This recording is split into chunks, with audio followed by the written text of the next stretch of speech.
Ladies and gents, welcome to Next Level Radio. I am your host, Colby Wortman, and our mission is to tackle the biggest questions in strength and conditioning, business, investing, and everything in between.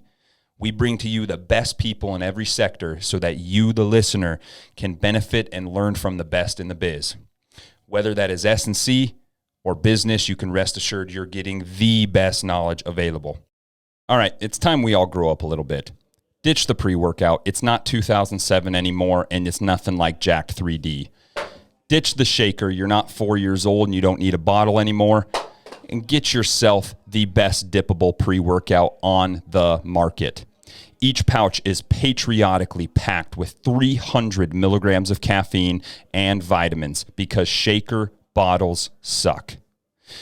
Send It Sups is the on-the-go solution for athletes, LEOs, firefighters, door kickers, and everybody in between. Head over to senditsups.com to get the best dippable pre-workout on the market, and we thank Send It Sups for being a sponsor of Next Level Radio. Next Level Radio continues to grow because of our listeners and our sponsors. Today we present to you Fat Fish Brewing, the official beer of Next Level Radio. Whether you're looking for a night out with family or smashing the best craft beers in the area, you will find it all at Fat Fish Brewing. Check out Fat Fish on Villard Street in Dickinson, or check them out on their website at fatfishbrewing.com. Life has an amazing way of coming full circle and bringing to you the people that you need in your life at that time. As a young whippersnapper, 4 monsters deep, just excited to tackle the day, I'm headed to my first strength and conditioning conference, and I hear about a company called Team Builder. Multiple coaches with experience with Team Builder and other platforms said the exact same thing. They said that you can get very similar products across different platforms. However, the thing that truly sets aside Team Builder and puts their product above anybody else's is their true and genuine customer service. As a customer for many years, both at the university setting and the private facility, I can tell you, Team Builder's customer service is absolutely second to none. Late night emails, programming issues, emergencies on my end are all resolved very, very quickly. So join the thousands of universities and private facilities that use Team Builder to elevate their businesses by going to teambuilder.com, click Start My Free Trial, and use code NLT at checkout. Our next sponsor, Nutridyne, a medical supplement company aimed at enhancing performance and addressing the underlying issues of disease. You will be hard-pressed to find the quality that you'll find at Nutridyne. Listeners of this podcast get 20% off all supplements. Just go to @coach_Wortman and click the Nutridyne link in our bio. Keep up with us on Instagram @coach_Wortman, on our website, nl-training.com, or keep up with us on the next episode of Next Level Radio. Now sit back, relax, and take in the mind-melting knowledge of this episode. Coda, you know you're my best friend? You the man, except you're a woman. Ladies and gents, welcome to Next Level Radio. I didn't realize we were recording, but we're just going to roll with it. We are locked and loaded, hot and heavy, ready to give you the best content in strength and conditioning, business, finance, life, everything in between. And today is no different. We've had a few episodes already pre-recorded that we cannot release yet. You guys will understand the reasoning behind that. We have to get some clearance from some people very high up with the podcast that we're releasing. However, these 2 that we'll be releasing at a later date are doozies. The craziest topics that I've ever discussed, some of the smartest people that I've ever been having a conversation with, and topics that you do not find every day, that you do not find on any podcast. These are people that have done amazing and crazy things in this world, and I get to call those people my friends and some of those people my family. And so we are recording a solo podcast with myself before we release these pre-recorded, crazy, clearance-needing podcasts, okay? And our podcast has been expanding, as you guys have seen, and it's a huge, huge blessing, but also that comes with a lot of responsibility, right? And with that responsibility, we have a responsibility to our sponsors and all these different things, but we still talk about what we want to talk about. There's no ifs, ands, or buts about that. Nobody calls the shots. We call the shots because we want to give you guys the most raw, unfiltered thing that we possibly can. We are not about censoring anything to you guys. So, having said that, please be on the lookout for these two podcasts. In the past, I've said, hey, this could be one of the most dynamic episodes. This is one of my favorite episodes. These surpass everything that I've ever done. And I think as the podcast rolls, we have to catapult to another level, and that is the plan, and that's what these two episodes have done. So be on the lookout for those. My goodness, they are wild. And today on episode 94, we have a great topic at hand coming from a couple of my athletes formerly at the collegiate level. And we are talking the ins and outs, everything you need to know about training differences, about training men and women. There's a huge discrepancy here, and there's a bunch of different camps when it comes to training men and women. And so today we're going to give you everything you need. But first, as you can see, I'm in a sweatshirt. I'm in a North Face, the typical male winter uniform, okay? I got a sweatshirt. I got sweats. I'm wearing Crocs, and then I got the North Face over the top. This North Face is 10 years old, okay? This is the typical, you head to maybe downtown Bozeman, downtown Denver, downtown Jackson Hole. I'm just one of a million, all right? So having said that, it is getting cold outside. And this is going to be our last non-winter beer. I'm going to start chugging porters. We're going to start getting after some peanut butter porters. We're getting after the goods, the stuff that's heavy, putting on a little meat suit, maybe a little bit of fat here and there, but putting on a little pounds, rocking the porters. So today is our last summer-esque beer. And this is from our boys at Fat Fish Brewing. As always, the official beer of Next Level Radio. We got the Rough Rider Raz, all in my Power Athlete mug, okay? So as you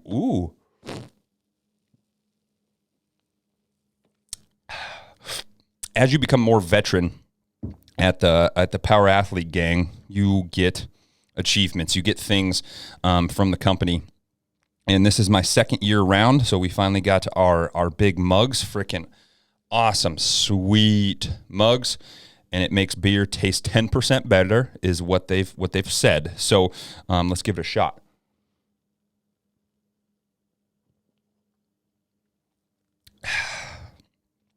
Well, it's hard to make Fat Fish beer taste any better, but they did it somehow.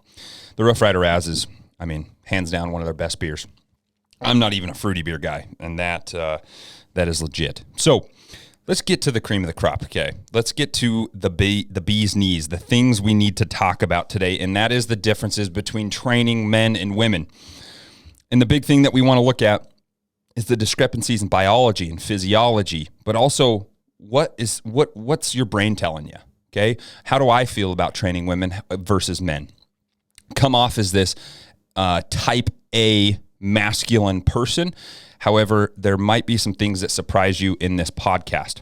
And so, first off, the evolution of women's training has taken a complete, not a 180, not a 360, a 540. It is completely different from 20, 30, 40 years prior. The evolution of women's training is 10 times. Mark my words, the evolution of women's training is 10 times more impressive than any men's training. Men have always tried to be masculine and be strong and have muscle mass. The evolution of the women's training makes us look like nobodies. So we go down this path, right? We very, very early on, women really didn't train. It was looked down upon to be a woman, to be muscular, to be masculine, because the roles of that woman were very different than the roles that we have now. And so to train, to do those things, it was very out of the ordinary, right? And so honestly, back in the day, before women's training has evolved, you're looking at like skinny fat as the bee's knees. You're looking at the skinny fat being what you want. You're smoking cigs with your little cig holder, whatever it's called. I've never smoked a cig with a cig holder, a clip, whatever the hell you want to call it. That was what you did. You were skinny fat. You didn't have any definition. You never truly lifted, but those women were very strong in their own right. However, the training evolution really hadn't come home yet. So it was staying home, being skinny fat, smoking cigs, but that's not what we have today. And after that, then we got started into like the Richard Simmons type of workouts, okay? We're dancing, we're jogging, we're doing everything that you could think of that really doesn't have a big effect on strength gains, on muscular gains, hypertrophy. Just stuff to keep you busy and just to burn off a few extra calories, something that really isn't sustainable, right? So you get to these, and Richard Simmons is just the most popular, but there were so many different types of these regimens. And from there, we started to kind of evolve into what we've got today. And I think this is the first iteration of where we're at in women's training today. Then we started the P90X, the at-home workouts, the beach body, the speed ladders. This is a very different iteration in itself. This is something that really was very, very popular for a very long time. However, as you see now, this has kind of gone by the wayside. Not a lot of people are actually partaking in activities such as this. You're either on a Peloton looking like a chewed piece of bubble gum, or you're doing the Peloton and strength training and looking like an absolute unit. Okay. If you guys haven't realized, I have like a dilemma with Peloton. Okay. Because there's two things that happen. Either you are a Peloton Kool-Aid drinking evangelist, and that's all you do. And you do it very religiously every single day, maybe twice a day if you're feeling frosty. And there can serve a great purpose. You can have a great aerobic base. You can have a community. You can get behind these things. However, without strength training, this is where we get to you're not going to put on muscle mass. You may be able to have a good ticker, okay, which is very important and as important or more important than the actual strength training side. But they're two pieces to a puzzle, and without either, you don't have a puzzle. So there's that iteration of it, that you are an evangelical Peloton owner, or it's the other way around, it just collects dust. Okay, that's the two main Peloton owners, evangelists and dust collectors. But either way, you're still not getting the exact adaptations that you need. And so there's people that either do that, or they go to a gym, or they go to a CrossFit gym, or they have a trainer or a strength coach. That's kind of the iterations that we've seen today. And if you think about this is kind of crazy. I just kind of had this illusion here. The P90X, everybody knows P90X. Shantae or Shanti, whatever his name was, just ripped up, black dude, just loving life, probably has a little bit of a cocaine problem on the side, just getting after it every single day. If you think about this, now that I know what I know, we did bigger, faster, stronger in high school, okay? Very outdated, may not be the best thing for athletes. And P90X, it's crazy how very crystal clear 2020 hindsight is. Because looking back now, why would you have athletes doing P90X? I didn't hear anybody. That was a rhetorical question. Why would you have anybody do P90X as an athlete? It makes no sense. The adaptations, the imposed demands are not there. It's something that really doesn't make sense, and we did that religiously. Go upstairs, get a little sweat on, start jumping up and down. This is like the early 2000s version of Richard Simmons without the tutus. So now it's just crazy to think that athletes would do something like that, but that was the huge iteration of training. And then I think where the pivotal moment is when women started getting into physique and bodybuilding. My mother was a very successful, I believe she got her pro card in bodybuilding, and she was very dedicated to that. My whole life, I grew up eating oatmeal at the health club, is what they called it, the gym there. And I remember the table, they had newspaper cutouts with laminate table. I'd eat my oatmeal. My mom, my dad would train. We would leave. Guess what? I ended up owning a gym. I wonder why. I mean, my mom owns a gym. My sister owns a gym. I own a gym. And it's just bred into us, honestly. And so we then get women getting into physique and bodybuilding. And this is where the whole dynamic really switched, because now you're seeing females training for performance and females training for aesthetics. And that's where the whole mindset of women's training really, really got flipped on its head. And then the cherry on top, the thing that changed everything is CrossFit. And I'm going to give CrossFit the benefits, I'm going to give CrossFit every positive aspect that I have in my brain, because usually you see me dogging on CrossFit, or you think I have a negative connotation of CrossFit. This is not correct, and we need to break these two things apart. So first off, I want to give CrossFit credit where credit is due. Okay, let's just take athletes aside. Okay, this is my bread and butter. We'll take athletes aside. However, athletes doing CrossFit, you guys have heard my take on this. I've had a whole 2 podcasts dedicated to this. It is not right. It is not beneficial. And it is not the most optimal thing that you could do as an athlete, okay? Set that aside. That's the worst I'm going to say. I think CrossFit completely changed women's, men's, general pop training forever. I think CrossFit is one of the most successful types of training there will ever be. Yeah, you have Orange Theory and all these other things opening up. CrossFit dupes those, in my opinion. I don't have the data, I don't have the numbers in front of me, but CrossFit has taken over. And I'm going to be completely honest. CrossFit could be one of the best things done well for any individual outside of athletes. I think it is that positive. It's not very popular. This is like Elon Musk saying that we need to drill more oil. Me as a strength coach, me as somebody that benefits off of people that don't do CrossFit, I think a lot of people could do well with CrossFit with great coaching. CrossFit has come so far from the early days, just doing bilateral hip hinges, kettlebell swings, squats, box jumps. They've come very far, and I applaud them for that, and I think they've done very, very well. But how they changed the entire dynamic of women's and men's training at that is they introduced the barbell back to the general population.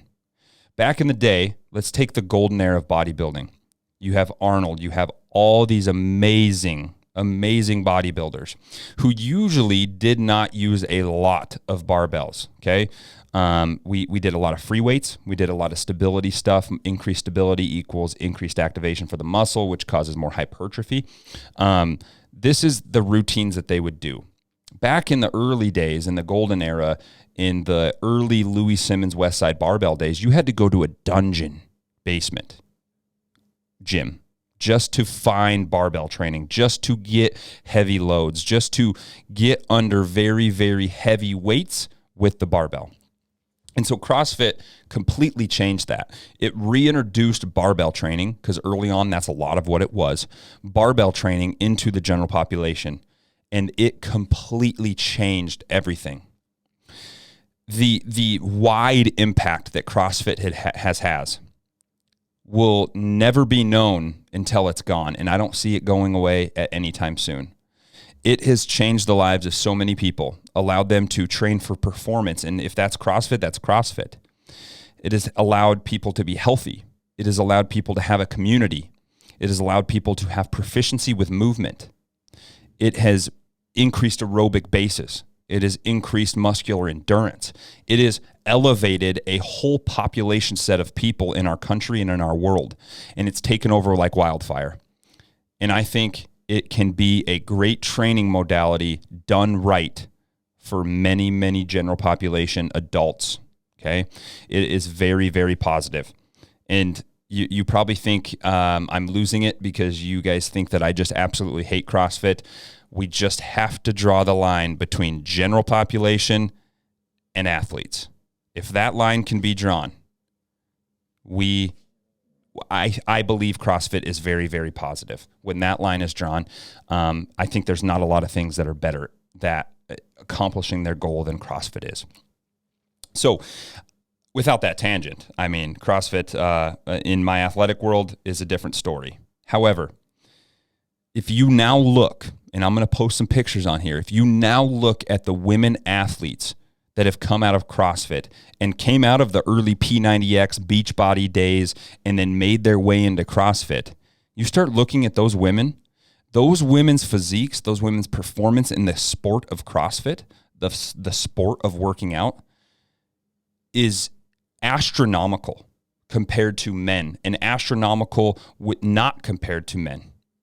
You look at the athletes such as Tia-Clair Toomey, Katrin Davidsdottir, you got Annie Thorisdottir, you got Samantha Briggs. She's scary. Samantha Briggs is very scary. You got Sarah Sigmundsdottir. You got all these athletes. You start looking at some of these pictures here. They're 10 times more jacked than I am. They're 10 times more jacked than the best CrossFit male athlete. You look at Matt Frazier compared to Tia Toomey. You can't tell me Tia Toomey's physique is not more admirable. It is not more sought after. Tia has done what no athlete has ever done, and she's very, very good at what she does. And so I think this early evolution of athletes came out of the P90X days, the Peloton days, the women's physique and bodybuilding days, and it's made it to where they are at now. I'm telling you, I got to show another picture. Look at Tia's physique. Look at what she can do. She is a stud. And that's not even including the entire population set of CrossFit women across the world. It is so cool to see because it has completely changed a whole generation. So I believe that this CrossFit iteration has completely changed the entire outlook of women's training. And then I want to get to a big concept in training. And I was asked this many, many times. And I was just talking to a client about this the other day. And this individual knows that I truly enjoyed training female athletes, women athletes, 10 times more than I like training men. And yes, I am a type A person, this masculine alpha personality. Like that's me at my core. However, when egos are intact, when egos are in the forefront of training, which they are with male training a lot, it makes it very difficult for the coach and it's not as desirable. And so I'm going to tell you two things here. First, my thoughts, my experience on why I like training women athletes better than men, okay? And then we're going to get into some data and show you guys just how impressive the female body is, just how impressive the female physiology is, and just how impressive females as a whole, women athletes, CrossFit athletes, bodybuilding, and women's adults are. You will be shocked by the research, and you'll be shocked about what women can do and the evolution from smoking cigarettes, being skinny fat, into a Tia-Clair Toomey. Like that is a whole different being, okay? That is a whole different being. So here are my thoughts. Should you train women athlete and men athletes differently? And there's two camps with this, right? You have the people that say, hell no, there's no changes. We should train men and women the same. It's a human body, okay? And so how I look at this is I say, no, we shouldn't train women differently, okay? We shouldn't train them differently as men, but we should train them individually as a human, as a person, okay? So it doesn't matter. We can still hit similar rep schemes. We can still hit similar intensities as it pertains to their body weight and their experience, but we need to individually train that person as a person, not as a man or a woman, but as a person. So we need to give them exactly what they need when it comes to their training, Not just because they are a man, they need to do X, Y, and Z, or if they're a female, they need to do X, Y, and Z. We need to train them individually as a human. And so that's how I look at training men and training women.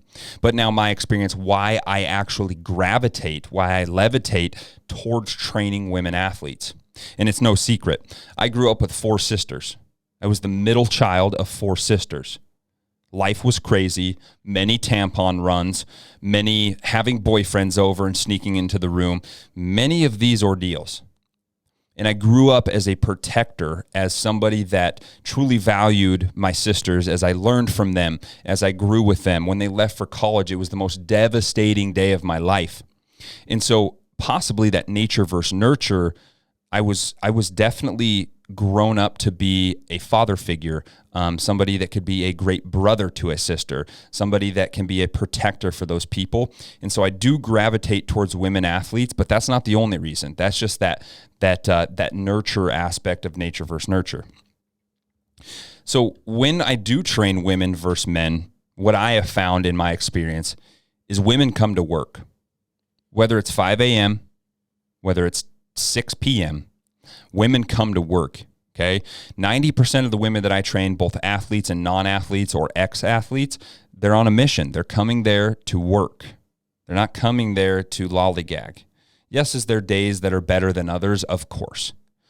But I'm telling you that women are there for the end goal. It's much easier to have a woman buy into a program for the long haul than it is a man, because we have too much testosterone pumping. We have this instant gratification mechanism within us, and it just doesn't work out as much percentage based as compared to women. And so women come to work, there's no wasted time. And the biggest reason why I enjoy training women athletes better is there's no egos to deal with. 90% of women that I train, there is no egos to deal with. You give me a high school freshman, you give me a male, you give me a male senior, male. You pit those two guys together, there's going to be great competition, right? But there's also going to be what's called ego lifting. And ego lifting is the worst thing you could possibly do. This happened to me, happens to every high school athlete. And it's this ego that you just can't get out of your way. You have these blinders on, and you were trying to back squat 225, and it looks like a dog shitting a razor blade. Or you're trying to bench press, and it looks like you're a freaking cobra with your spine snapped in half. This is what gets you in trouble as a male, because you have this ego that says, I can bench 225. But in all reality, you can bench 135. So it's this ego that's attached to it that doesn't make you better, that doesn't get you more towards your end goal. It just gets you hurt, and it makes disappointment, and it allows you to inflate your self-reflection, but it's also going to deflate your performance. And so there's no egos attached with women. If we need to add weight to the bar, they're going to add weight to the bar. If it looks like crap, they're going to take weight off the bar and not think anything of it. That does not mean that they're not competitive. It just means that their egos are not a part of their daily life. And so having said that, with egos not being attached, you would think maybe competition is lower. And I have not found that to be the case. Again, this is my experiences and my thoughts. I can pit 2 girls together in opposite sports. I have some amazing girls that I'm going to shout out their names. It was previously Shaylee Sheridan. She has moved on. That was a tough one. That was a very tough one to have an athlete leave like that. But I had Shaylee Sheridan, Lindsay Peterson, and Mara Ellerkamp. And now I have Mara and Lindsay together. They're in 2 different sports, 2 different age groups, 2 different lives, 2 different personalities. But you put them in the same room, they're going to compete against each other. They like that competitive nature.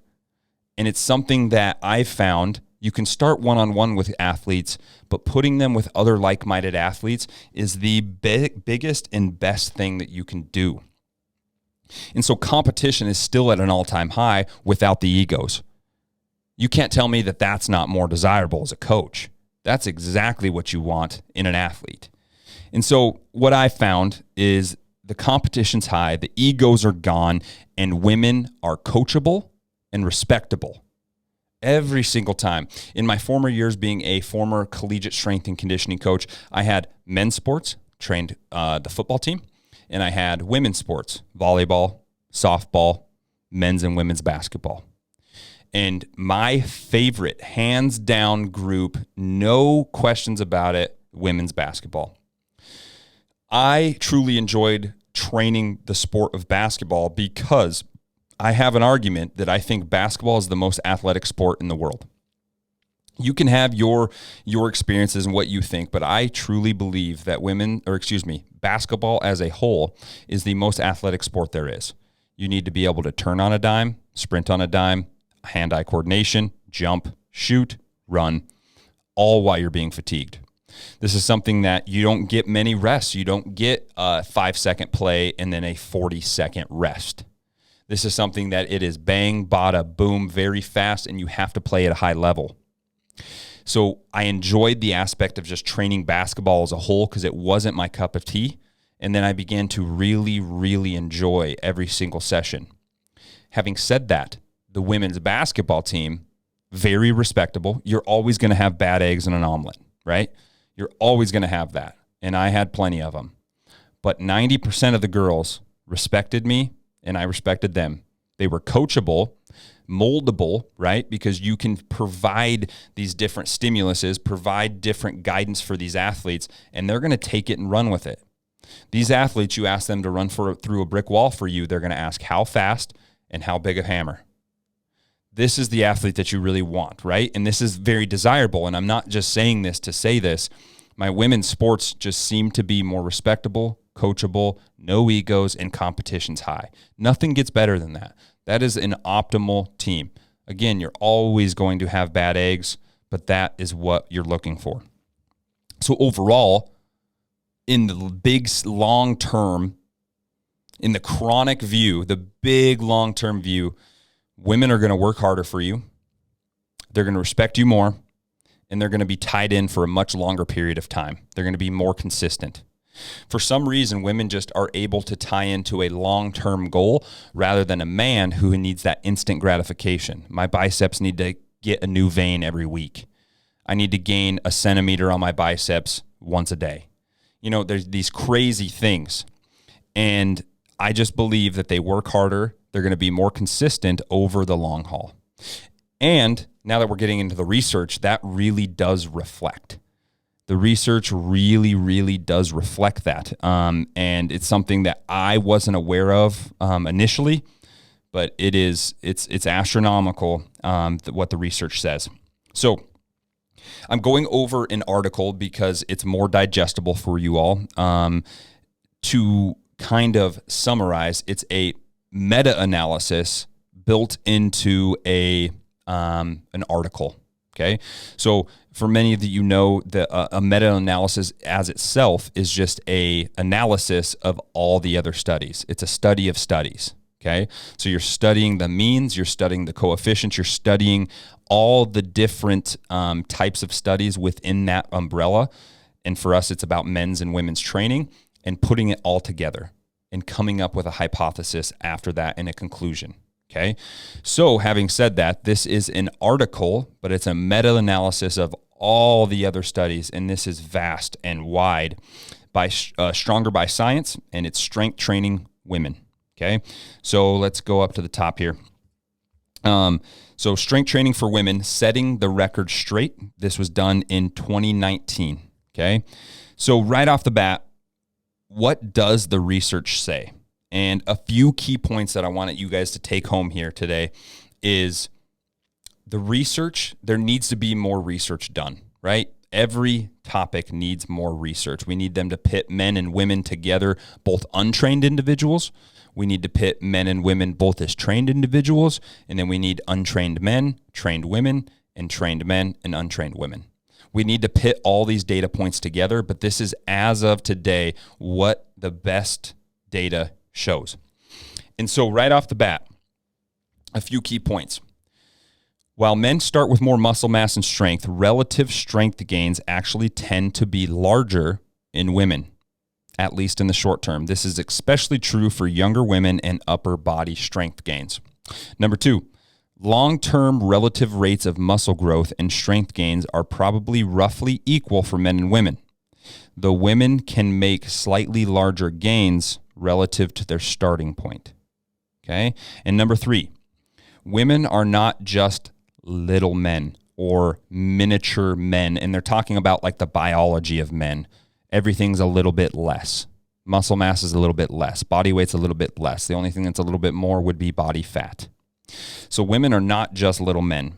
While relative muscle and strength gains may be similar, there are key differences between men and women in both their biology, physiology, and their makeup, and how that impacts training and recovery. So this article goes over many, many different points, and I want to point this out for you guys because it's very interesting. And we've heard this before as strength coaches, we've heard this, that women can actually handle more volume at higher intensities better than men can. And there's a lot of physiology behind that and how things all come together.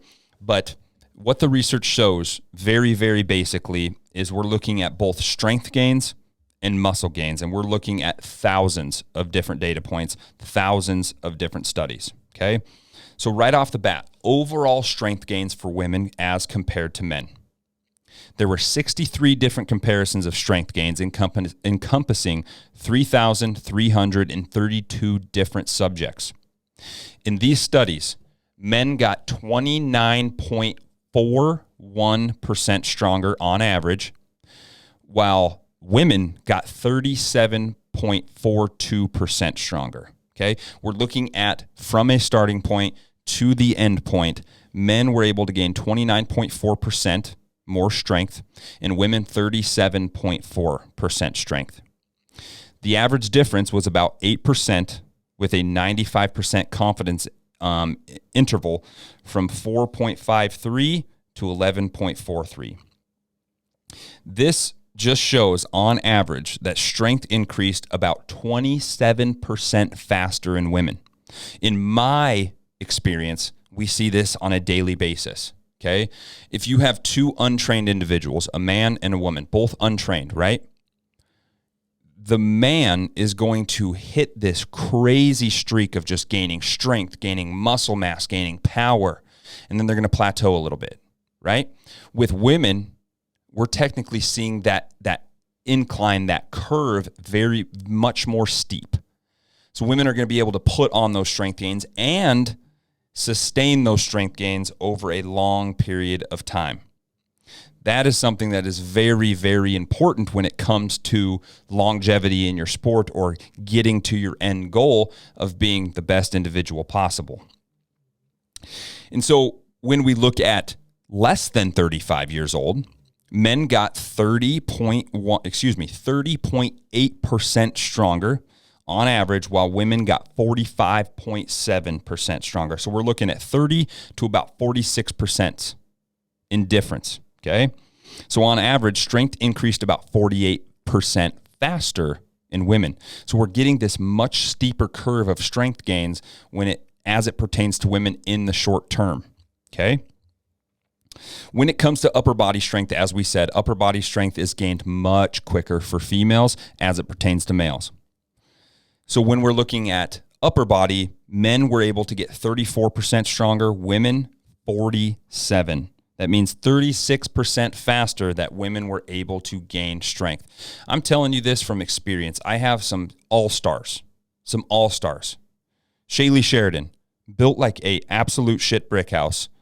One of the nicest people you ever meet, but just scary in the gym, able to pack on muscle mass very quickly. Lindsey Peterson, one of the most loyal, one of the most hardworking, and one of the most consistent athletes that I've ever had. She packs on good muscle mass.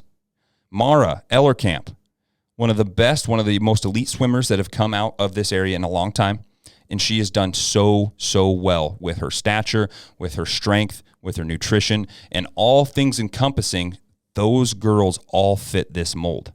And on the adult side, outside of athletics, I have Sasha Harris, Sasha Harris is an absolute stud because she's more consistent over the long term, and the data suggests and the data reflects that these girls can gain strength much quicker than most. When we're looking at lower body, it's a little bit more equal, okay? So when we're looking at lower body strength gains, men is at about 28% and women are about 31%, okay? So much more comparable when it comes to the lower body. We don't know the exact factors. Is that more serum testosterone levels? Is that your full circulation of testosterone that happens when you do multi-joint movements? That is a factor.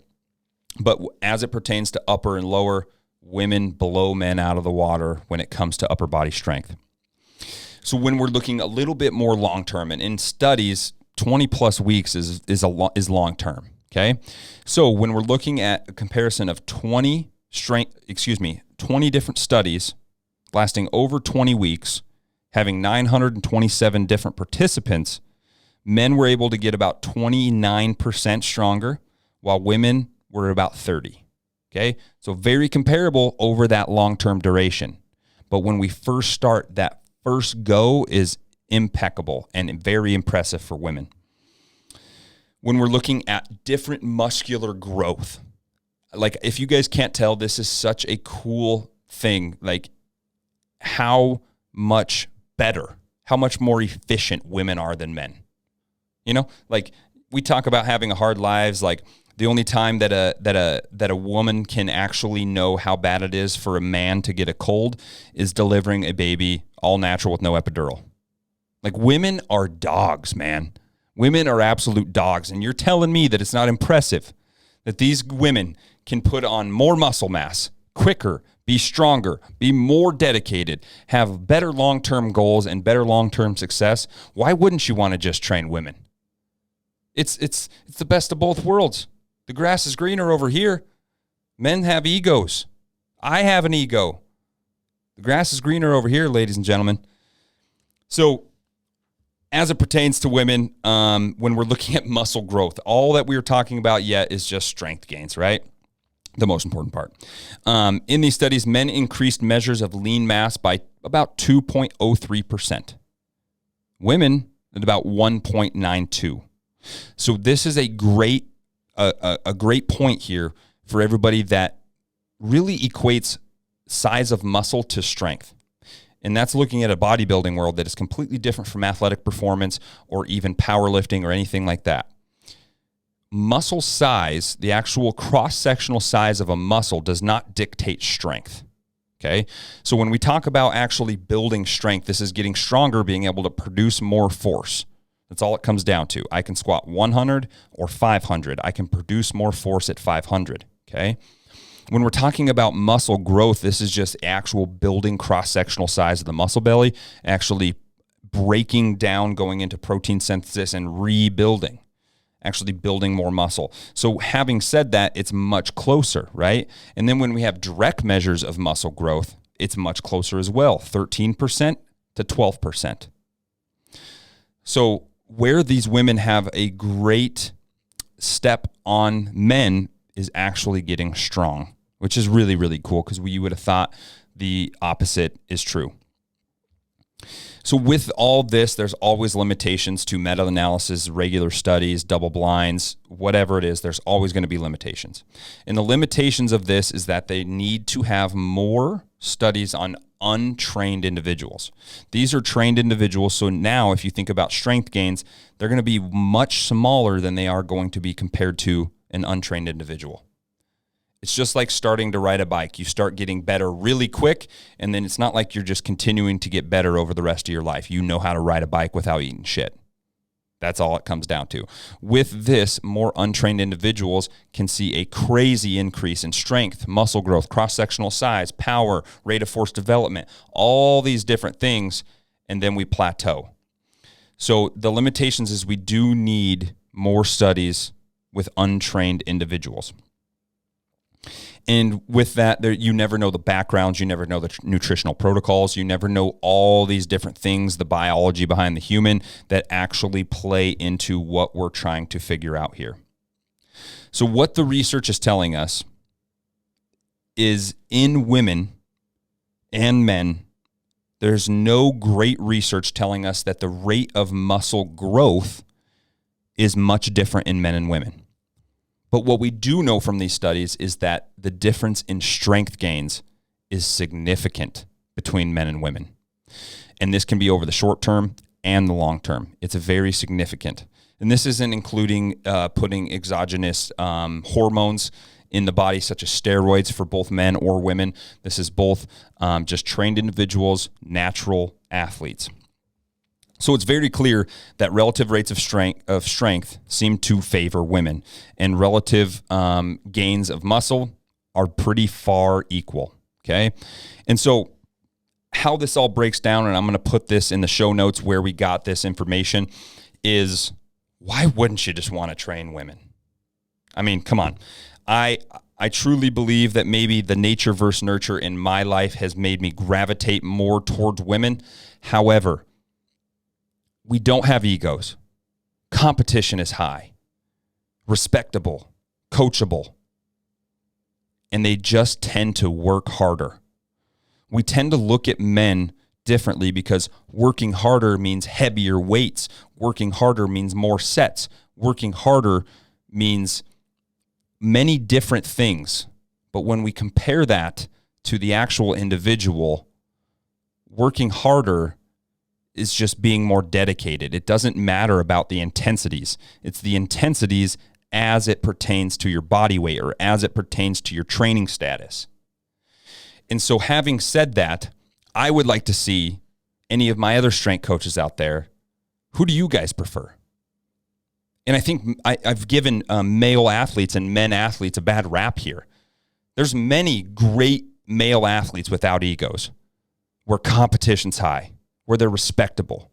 Because I'm telling you right now, and I'm not just saying this to say this, and I'm not just saying this because I'm biased. I have some of the best athletes on planet Earth. They're respectable. They want to work. Anything I say is gold. They're going to run with it and take it until they don't need it. They're so respectable, both on the male and female side. They just want to work. I have both sides. But generally, with the males, you're going to have those egos, and they're hard to deal with. It's very hard to deal with at times. And there's some male athletes out there that don't want to hear it from me, and I don't blame them. I'm a blasphemous idiot. But the kids that do want to hear it, the kids that do want to coach, that they want a leader, somebody to guide them, to give them actual tools that will help them in their athletic career, those are the kids that go light years further than any other person. And so males did get a bad rap in this podcast, but I'm telling you, I have some of the best ones out there. But when it comes to professional sports, when it comes to my experience in the college sector, there's a lot of egos attached, and it can be inherently negative sometimes. So pick your poison. Would you rather train female athletes, male athletes, or you're like, I don't even train, I don't even want to be in this sector?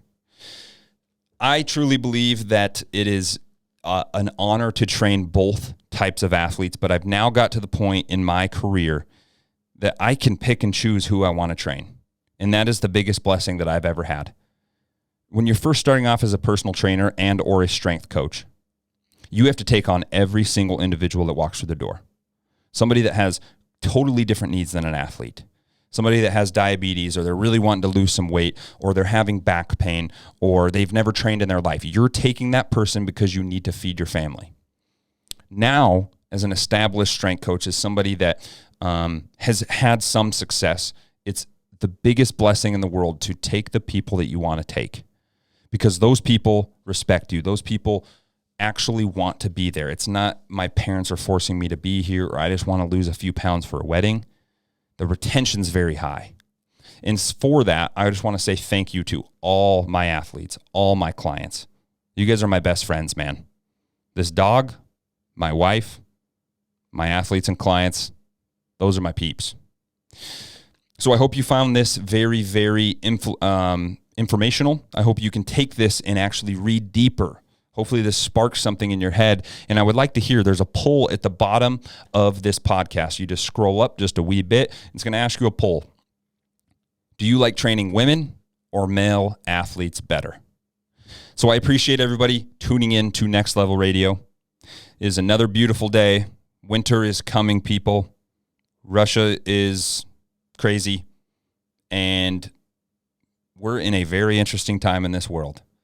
So to that, cheers, and we will see you guys next week.